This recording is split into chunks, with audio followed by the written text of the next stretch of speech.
7 नींबू का श्राप। रात का समय, गांव का दृश्य, पेड़ों पर चांदनी, कुत्तों का भौंकना। हरियाणा के एक छोटे से गांव में एक नई दुल्हन अपने ससुराल आई थी। उसे क्या पता था कि जिस घर में उसने कदम रखा था, वहां उसका भविष्य पहले से लिखा जा चुका था, और वो भविष्य डर, खोने और श्राप से भरा होगा। शादी के बाद की रात, दुल्हन बिस्तर पर सो रही है।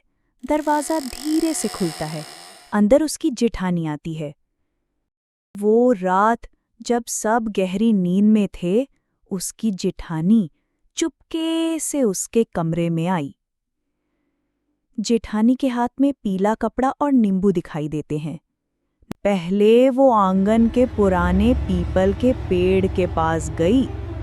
पेड़ को हाथ लगाकर कुछ अजीब से मंत्र फुसफुसाए। फिर वो दुल्हन के पास आई और उसके पेट पर हल्के हाथ रखकर वही मंत्र दोहराने लगी। धीरे धीरे 7 नींबू उसके पेट पर बांध दिए जाते हैं। दुल्हन को कुछ पता नहीं चला। उसे तो बस इतना लगा कि शायद वो कोई सपना देख रही है। समय बीतता है। दुल्हन के हाथ में एक बच्चा, फिर अचानक खाली गोद। ये कई बार रिपीट होता है। समय बीतता गया और उसकी जिंदगी से एक एक कर 5 बेटे छिन गए। कोई पैदा होते ही मर गया, कोई कुछ महीनों में चला गया और कोई बीमारी में तड़पता रहा। दुल्हन रोते हुए घर के कोने में बैठी है। गांव की औरतें कानाफूसी कर रही हैं। गांव की औरत धीरे से, ये घर की बड़ी बहू का काम है। कहते हैं इसके 5 बेटे हैं और ये किसी को मां बनने का सुख नहीं देती। सच की तलाश। दुल्हन जंगल में बारिश में भीगते हुए एक तांत्रिक के झोंपड़े की ओर जाती है। जब ये सब सहना नामुमकिन हो गया, तो वो गांव के बाहर रहने वाले एक बूढ़े तांत्रिक के पास गई। दुल्हन, बाबा, मेरे बच्चे क्यों नहीं बचते? मेरी कोख बार बार खाली क्यों हो जाती है?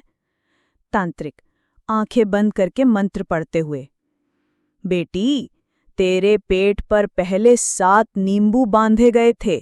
ये 7 तेरे 7 बेटों का जीवन थे।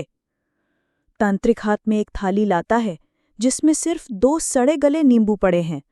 तांत्रिक, देख, अब इनमें से 5 गायब हैं। तेरे 5 बेटे मर गए। जो 2 बच्चे हैं वो भी सड़ चुके हैं। इसका मतलब तेरे दोनों बेटे पागलपन और दुख की जिंदगी जिएंगे। दुल्हन हैरानी और डर से पीछे हटती है। नींबू वाली थाली जमीन पर गिरती है। नींबू अपने आप हिलने लगते हैं। उस दिन के बाद वो दुल्हन गांव में जी तो रही है, लेकिन हर रात उसे लगता है कि कोई उसके पेट पर ठंडी उंगलियां रखकर मंत्र पढ़ रहा है। पीपल के पेड़ पर एक पीली चुनरी लटकी है, हवा में हिल रही है। कहते हैं श्राप टूटता नहीं, बस अगली कोख का इंतजार करता है।